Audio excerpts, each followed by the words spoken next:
Dans cette partie, on va s'intéresser aux outils de création de formes. Alors on en a plusieurs ici, accessibles avec le raccourci clavier U. On en a 6 en tout qui sont similaires.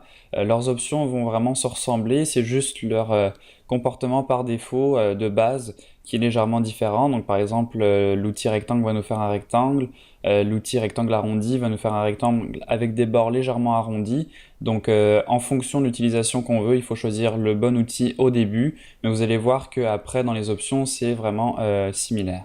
Donc on va commencer avec l'outil rectangle ici, je vais vous montrer les options et on va voir rapidement après ce qu'on peut faire de différent avec les autres formes.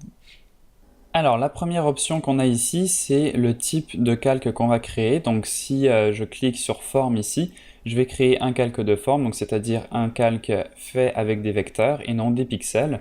Donc si on regarde l'icône du calque ici, on voit qu'on a une petite icône en plus qui nous indique que ce calque n'est pas un calque de pixels, mais de vecteurs. Donc là, ça veut dire que cette forme ici, je vais pouvoir la transformer. Donc si je fais un clic droit sur la forme, je peux faire une transformation manuelle du tracé. Et donc je vais pouvoir agrandir cette forme, faire des rotations. Là je vais valider. Il va me dire que ça va transformer ma forme dynamique. Donc là je clique sur OK. Vous voyez que là j'ai un crénelage qui est de bonne qualité.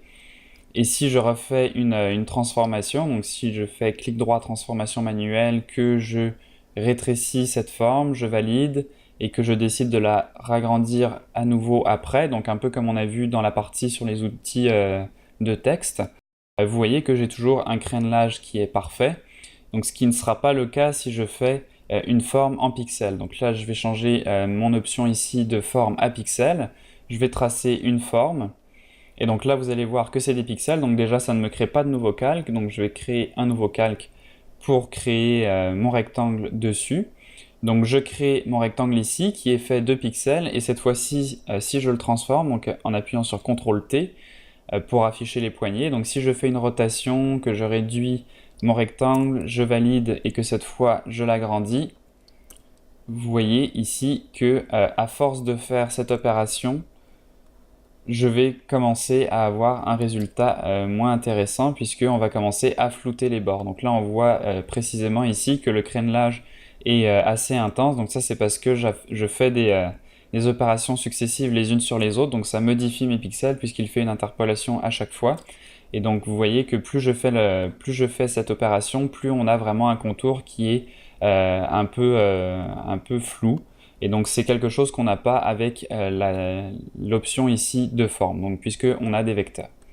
Alors par contre avec des vecteurs, si je fais une forme ici en vecteur, on ne peut pas dessiner dessus. Donc là c'est la même chose qu'avec l'outil de texte. Si je clique avec mon pinceau, il va me demander de pixeliser mon calque pour continuer. Et une fois que je vais le pixeliser, je n'aurai plus accès donc au vecteur. Donc il faudra vraiment faire attention quand on va faire des modifications dessus. Photoshop va faire une interpolation des pixels et on peut se retrouver avec des résultats comme on a vu, avec des bords qui deviennent flous, etc.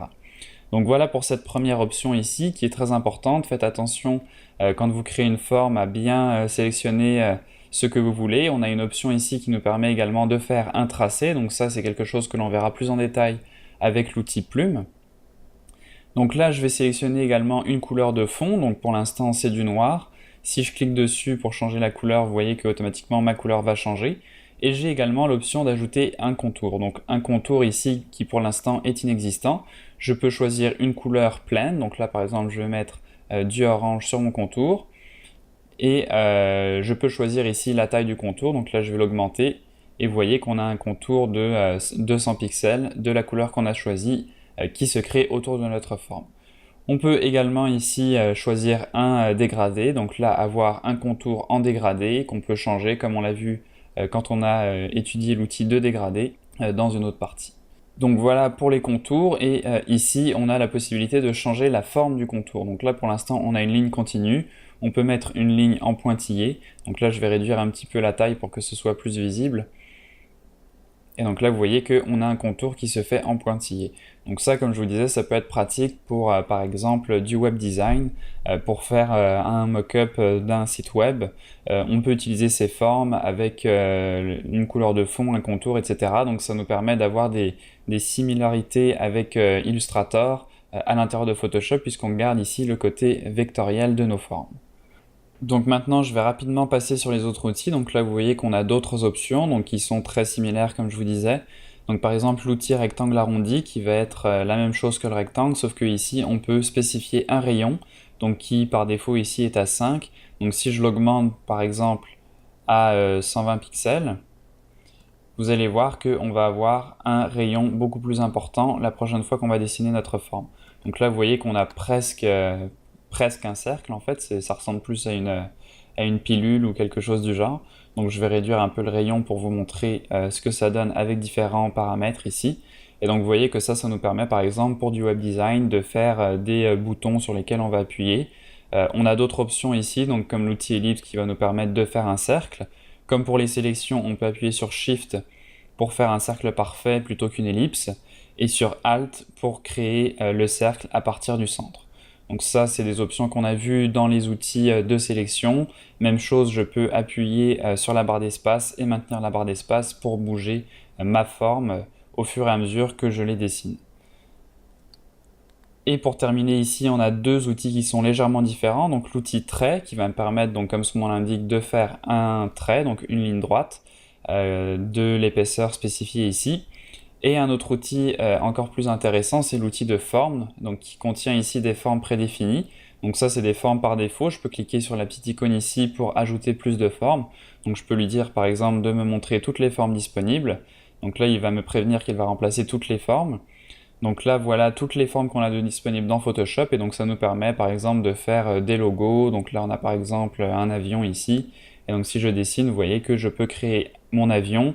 Encore une fois, barre d'espace pour déplacer mon icône, Shift pour contraindre la sélection à un carré. Donc là, vous voyez que la largeur et la hauteur sont proportionnelles, et Alt pour le dessiner à partir du centre. Donc ça change pas. Et encore une fois, on peut décider de faire un calque de forme ou un tracé ou des pixels. Donc là encore, faire très attention au mode dans lequel vous êtes au moment de dessiner votre forme. On peut de toute façon convertir les calques de forme en pixels comme on l'a vu. Avec le clic droit ici, on va choisir l'option pixeliser le calque, et là vous voyez que je transforme mon calque de tracé en calque pixelisé, donc avec des pixels cette fois-ci. Donc je peux dessiner par-dessus mon calque, ce que je ne peux pas faire avec un calque ici vectoriel.